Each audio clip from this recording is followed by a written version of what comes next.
What's up, YouTube?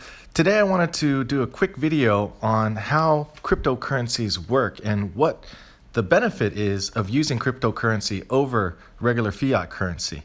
Because I think there's a misconception about it as to the benefits and actually why there's a lot of excitement around it.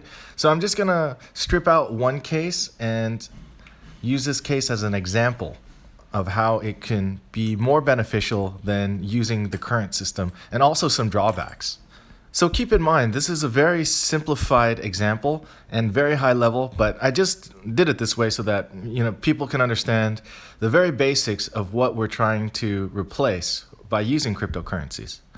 This trade dollar, for example, used to be money at one point in time, but now is more of a collectible item because it's been taken out of circulation and replaced with something different. And same goes for this 1955 BU silver quarter, 90% quarter. It used to be currency. Now it has a little bit more value than the face value that it has. This 1 ounce silver roll around is also a product because it can't be used as currency. But underneath it all, it still has some sort of value that can be exchanged for something. But it really depends on who you're exchanging it with.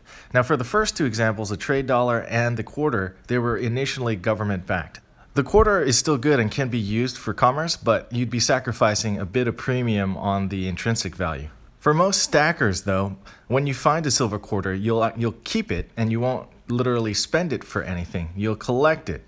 So this is where it kind of separates silver and gold from digital currency. So here's my faux paper wallet, and basically the public key that you send out to people has an address that's 40 characters long. That private key, as you can see, looks at least to be another 15, 20 characters. So the threat of someone getting your private key or figuring it out is very unlikely. The way they're gonna get it is by you leaving it somewhere and someone finding it, me posting it on the internet, that sort of thing, or some sort of social engineering where they use process tricks rather than directly hacking the algorithm. So let's do a little bit of role playing. If you guys in YouTube land wanted to buy these silver coins from me, how would you go about doing it? Because these days, a lot of people buy and sell things digitally online. Are you gonna send me cash? Why not? Plenty of people like to complain about banks and how evil they are, but in reality, they do serve a purpose and protect the consumer. At least in some ways. So once again, back to this example. This is only one example of many, but this is if you out there wanted to buy a product from me. So I have the product and you see it and you tell me you want it. So how do you get that money to me? Unless you send it directly to me, you have to put money in the bank because you need a bank to open a credit card, at least if it's not a debit card or a prepaid card, which then goes to PayPal, to which I need to go to my bank to actually draw out the funds. At the star points are where you have counterparties involved who also offer you protection on your purchase, right? If PayPal doesn't get you your money back, then you can always do a chargeback on your credit card against PayPal. At the same time, now all your eggs are in the basket where PayPal can actually freeze your funds if they find something that they don't like about you. And now enter the cryptocurrency blockchain or workflow, where you have two parties and the blockchain as the counterparty. So say you still want to buy that product from me.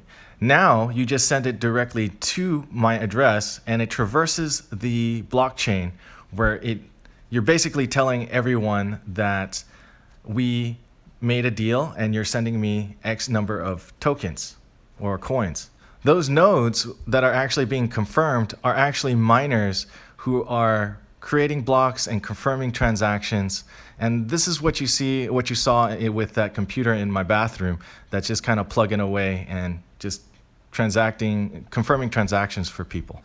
The full wallets that you use, such as my Ether wallet or desktop wallets, will actually download the entire blockchain so that you can look up your records very quickly. Otherwise, you have to synchronize with another location that has the access to the blockchain. So in this case, if you wanted to send me money directly, you could send me money directly, but guess what? There's no one to go to if I don't send you anything. And this is one of the biggest problems with cryptocurrencies. You'll hear a lot about scamming in the cryptocurrency world. And there's also another problem, which I mentioned earlier, or I kind of alluded to earlier, which is the price volatility. Because prices aren't stable, it's very difficult for buyers and sellers to use it as currency. As a buyer, you lose value by spending it and the price goes up. Versus as a seller, if you take the coin, digital currency, and the price goes down, you lose the same value. So with all of that said, one of the main reasons I believe that the gold and silver market is manipulated is because they need to keep the price stable, because otherwise it makes transacting very, very difficult. So you need derivatives to keep prices from spiking up or going down and to trade in a range so the foreign exchange or foreign currency models don't have these wide swings. I mean, even if you look at the dollar or currency itself, like to the euro, Japanese yen, they try to keep things stable. A jump up or down of 10 to 15% is a big move for currency. When that does happen, you'll hear businesses reflect that on their earnings report if the currency affected their overall positions, which is why they kind of need to keep things stable.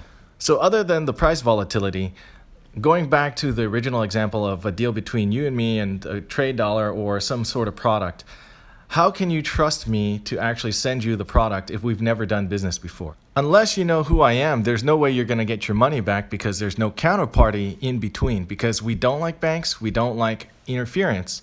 But at the same time, now it's just between you and the buyer. And if either one of you does any shenanigans, then there's a problem.